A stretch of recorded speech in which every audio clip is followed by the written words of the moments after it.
We're sitting down with Clyde Prestowitz, founder and president of the Economic Strategy Institute in Washington. He led many U.S. trade and investment negotiations with Japan, China, Latin America, and Europe in the Reagan administration, and served as vice chairman of President Clinton's Commission on Trade and Investment in the Asia-Pacific region. One of your recent articles is called Trading Jobs for Military Bases, where you're basically saying that the U.S. sacrifices its economic interests in the name of geopolitics. Yeah, it's a very, very good recent example. The Obama administration has just announced a so-called pivot to Asia. So the idea is that the U.S. is switching the focus of its military and geopolitical activity from Afghanistan and Iraq, Middle East, to Asia, to the Pacific, and to China, to the China region, and doing that in a way that undermines its ability to continue to invest to be competitive with Chinese production or with Japanese or other Asian production. Well, if we take China as an example, we know that the U.S. administration is also going out of its way to persuade China to buy less Iranian oil, for example. What sacrifices could they possibly be offering to the Chinese, in your opinion? You're right. The U.S. is asking China to buy less Iranian oil. The U.S. is asking China to put pressure on North Korea to stop its missile program. So we're asking the Chinese to do a lot of geopolitical things. What we're not asking the Chinese to do is to stop manipulating their currency to keep their currency undervalued as a subsidy for their exports. We don't complain about that. We say, fine, do it. The U.S. does complain about it. They're constantly bashing China for that. No. This administration, Tim Geithner, the Secretary of the Treasury, refuses to say that China is manipulating its currency. He will not formally say that, because formally to say it would then compel him to take some action. He doesn't want to take any action because he knows that that would cause a huge conflict with China. But we heard President Obama say that he put together a team to deal with Well, he said he put together a team to deal with unfair trade practices. He didn't say currency practices. Remember that in the world of globalization, trade is handled by the trade representative, by the World Trade Organization. Trade does not include currency.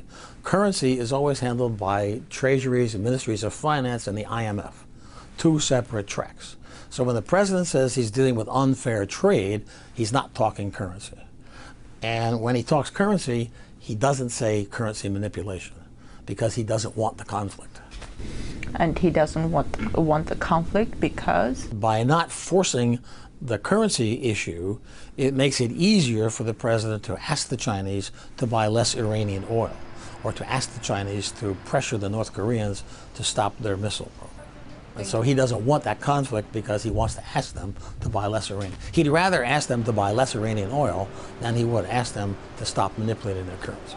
Which, in your view, is damaging to the U.S. economy? Well, I think that the currency problem is a very significant challenge to the U.S. economy, and I actually think it's more of an important challenge than the Iranian oil.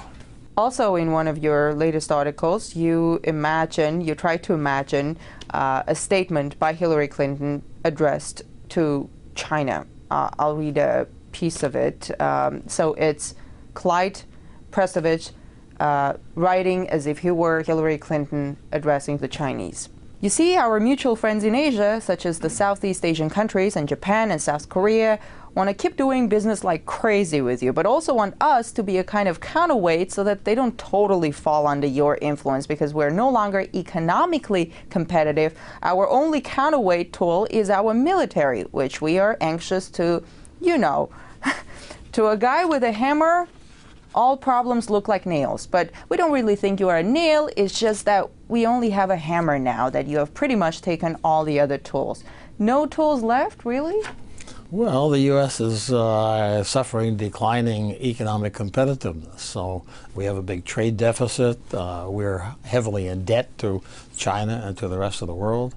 I mean, we have some areas of expertise left, but our major source of international power is not economic, it's military. And we're a lot like actually the former Soviet Union.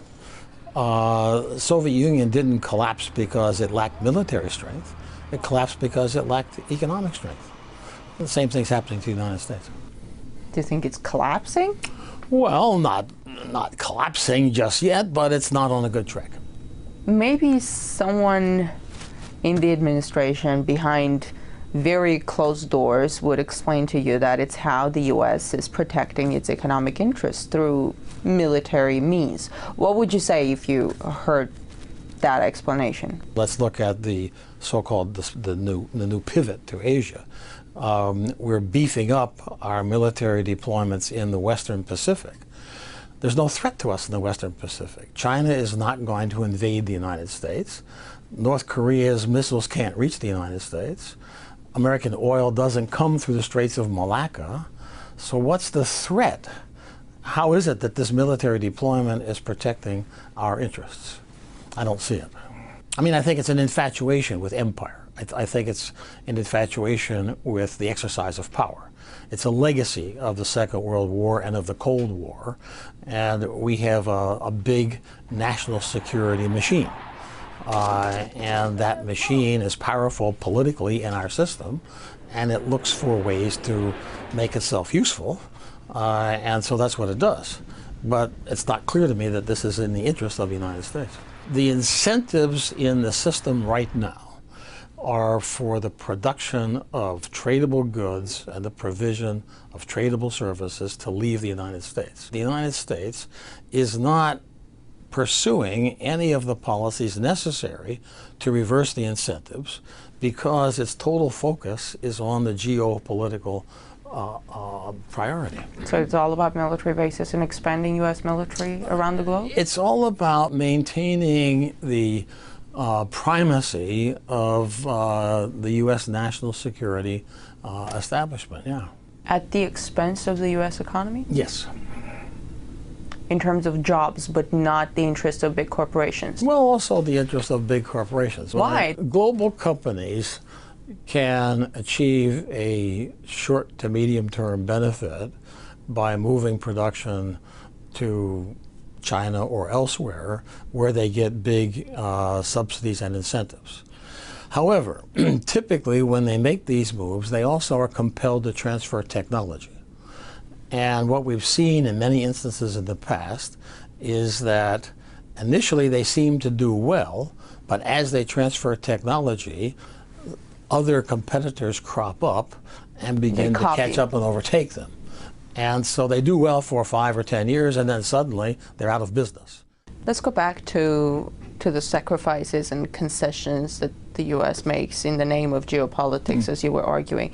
The subject that you brought up is very interesting, and I want to talk a little bit about the Gulf region. The U.S. has vast military presence there, and it's building up. In terms of, let's say, political concessions, one example is Bahrain, when the U.S. basically has eyes wide shut at human rights violations there, arguably because of its Fifth Fleet that Bahrain hosts. And you were talking about economic concessions. Don't you think they go hand in hand with the U.S. breaking its political principles as well? Yes, I do. Yeah. No, I mean, I think that the situation in Bahrain is extremely painful to the U.S. In terms of human rights, we clearly should be on the side of the Shiites. But we've sided with the ruling Sunni regime because of the base of the Fifth Fleet in the Gulf. And so, yeah, I mean, I think that we compromised ourselves. So it's not just economic concessions that the U.S. makes, but also political Well, ones. some, some kind of compromising of our own principles, yeah. Something I noted in all conversations I had with economists in America, a very high level of concern about China, a fear of China's dominance, if you will. I want to understand, what is at the root of the problem? Is it just money? If it's just money and the economy, one would argue the U.S. and China are very mutually dependent. So what is there to be really concerned about? I don't know, actually, that there's so much fear of China. I think that there's more fear of the future of the United States. I guess the way I'd say it is this. You know, I don't know if you play the card game Bridge, but if you think of globalization like a game of bridge, and you think that, you know, each country has a hand of cards, and you ask yourself which country has the best hand. You know, if you were playing the game, whose hand would you like to have? And if I look at all the cards, I would say, well, the United States still has a lot of good cards. I'd probably prefer to play the U.S. hand. But in bridge, you can have a really good hand, and you can still lose if you play badly. And right now, I would say the United States is playing very badly. We're not playing our cards well. We're not playing our cards well because we have focused on this geopolitical priority, on this military national security priority. We keep playing the great game. We keep putting troops in Afghanistan and fleets in the Persian Gulf and pivoting to Asia, while other countries like China, like Brazil, like Germany are focusing on investing and educating and innovating and becoming more competitive. We're not doing that. And I think that is the source of concern and worry in the U.S. Thank you very much. Okay, good to see you.